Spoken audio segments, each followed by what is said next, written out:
अस्सलाम वालेकुम।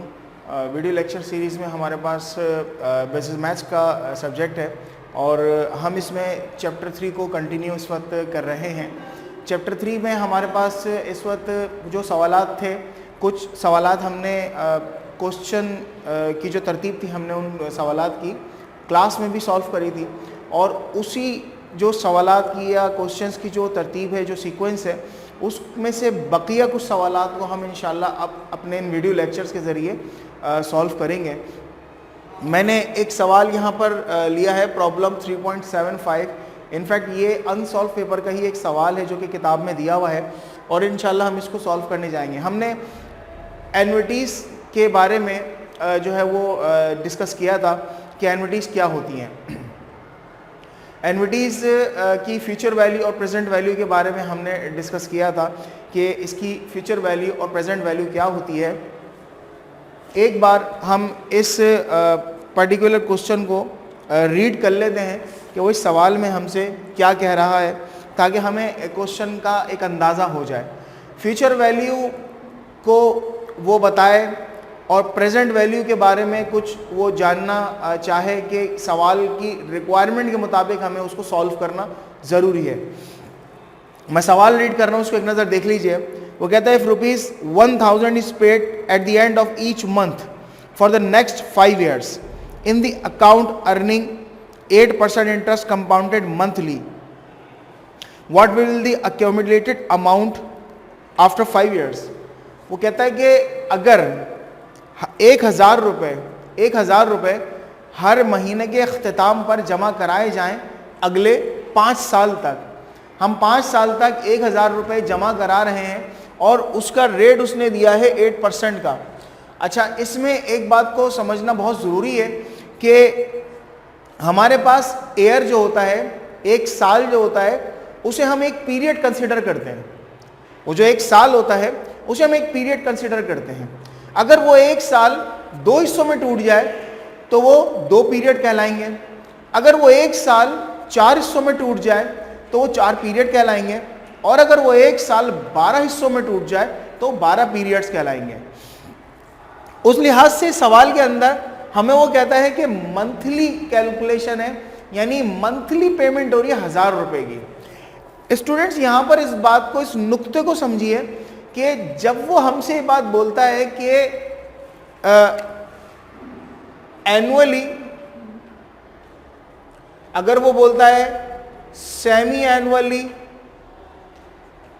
अगर वो बोलता है मंथली, या अगर वो बोलता है क्वार्टरली, तो जरा देखिएगा, एनुअली का मतलब होता है साल का एक हिस्सा, सेमी एनुअली का मतलब है 2 हिस्से, मंथली का मतलब है 12 हिस्से, क्योंकि साल 12 हिस्सों में डिवाइड हो जाएगा एक एक मंथ पर। क्वार्टरली का मतलब है 4 हिस्से। तो जब हमसे वो बात करेगा कि हमें मंथली कैलकुलेशन करनी है, हमें क्वार्टरली कैलकुलेशन करनी है, तो हमें उसके मुताबिक सवाल में कुछ चेंजिंग करनी होंगी। इस पर्टिकुलर सवाल में वो हमसे कहता है कि 12 यानी मंथली की बात करता है कि हमें मंथली बेसिस के ऊपर काम करना है कि हम मंथली पेमेंट जो है वो करवा रहे हैं। तो जो n होगा आपका, n ये मल्टीप्लाई होगा 12 से, यानी उस पीरियड से जिसमें ये दरअसल ब्रेकअप हो रहा है। और इसी तरह जो r है, सबसे पहले वो कन्वर्ट होता है, परसेंटेज ख़त्म होती है, तो 100 से डिवाइड करते हैं तो 0.08 आ जाएगा। अब चूंकि मंथली था तो n मल्टीप्लाई हुआ 12 से, तो r उसी मुनासबत से डिवाइड होगा 12 से। ये 2 बातें इंपॉर्टेंट है। अगर इसी तरह वो मंथली की बात ना करे सवाल में, वो सवाल में ये कहे कि जो पेमेंट जमा कराई जा रही है वो at the end of each quarter जमा कराई जा रही है, तो क्वार्टर का मतलब ये है कि साल आपका 4 हिस्सों में टूट गया है। ठीक है, साल आपका 4 हिस्सों में टूट गया है, तो फिर यहां पर n जो मल्टीप्लाई होता वो 4 से होता और r डिवाइड होता 4 से। ये याद रखिएगा, जितने पीरियड में साल का ब्रेकअप आएगा, जितने पीरियड का साल का ब्रेकअप आएगा, वही पीरियड n से मल्टीप्लाई भी होंगे और वही पीरियड r से डिवाइड भी होंगे। तो उस मुनासबत से फिर हम ये कहेंगे कि हमारा क्वेश्चन जो है वो बिल्कुल दुरुस्त राह पर चल रहा है। तो हम इस क्वेश्चन को मजीद अपना आगे बढ़ाते हैं। वो हमसे कहता है what will be the accumulated amount. Accumulated का मतलब होता है जमा शुदा, एक्यूमुलेशन करना, जमा करना। तो जमा शुदा अमाउंट यानी वो फ्यूचर वैल्यू की बात कर रहा है। एक बात बेटा याद रख लें कि हम जब सवाल को सॉल्व करते हैं तो सवाल को पढ़कर समझना बहुत ज़रूरी है। ये जो वर्ड्स प्रॉब्लम होती हैं, ये वर्ड्स प्रॉब्लम को समझना बहुत ज़रूरी होता है। अगर आसानी से समझ में आ जाए तो क्वेश्चन भी आसानी से सॉल्व हो जाता है। और दूसरी इंपॉर्टेंट तरीन बात यह है कि आप यहाँ पर बनाते हैं एक अदर डेटा। अगर आपने डेटा बना दिया तो यूँ समझे सवाल को 80% आपने सॉल्व कर लिया। डेटा अगर आपने बना दिया तो सवाल को 80% सॉल्व कर चुके हैं आप। क्यों? डेटा बनाने का मतलब यह है कि सवाल आपको समझ आ चुका है और उसका जो पॉइंट क्लिक होना था वो आपके दिमाग में क्लिक हो चुका है। तो अब सिर्फ कैलकुलेशन है, वैल्यूज को पुट करना है फॉर्मूले में और आंसर को ड्राइव करना है। हम यहां पर वैल्यूज को पुटअप कर लेते हैं। a is equals to r है हमारे पास 1000 और 1 plus r, 1 as it is रहेगा, प्लस r हमने कैलकुलेट किया है 0.007 की पावर n लिखी हुई है। n है हमारे पास 60 माइनस 1 फार्मूले का।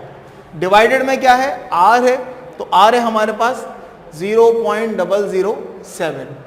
अब देखिए इनकी कैलकुलेशंस करनी पड़ेंगी हमें।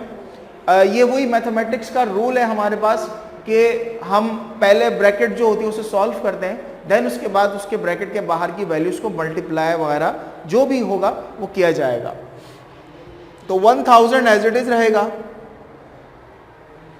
0.007 और ये इसमें प्लस हो जाएगा तो ये 1.007 की पावर 60 माइनस 1।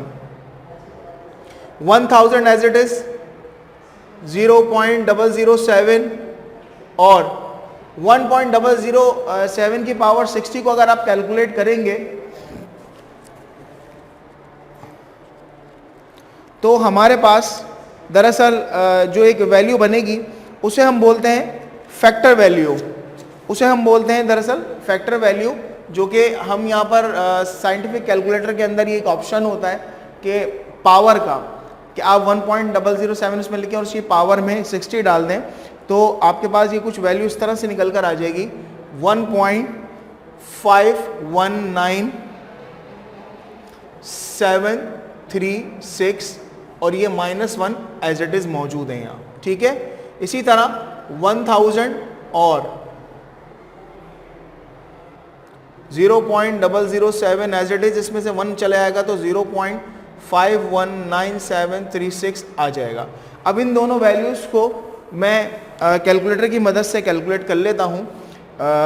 0.519736 डिवाइडेड बाय 0.007, तो ये आ जाएगा मेरे पास 1000 बाहर है और 74.248।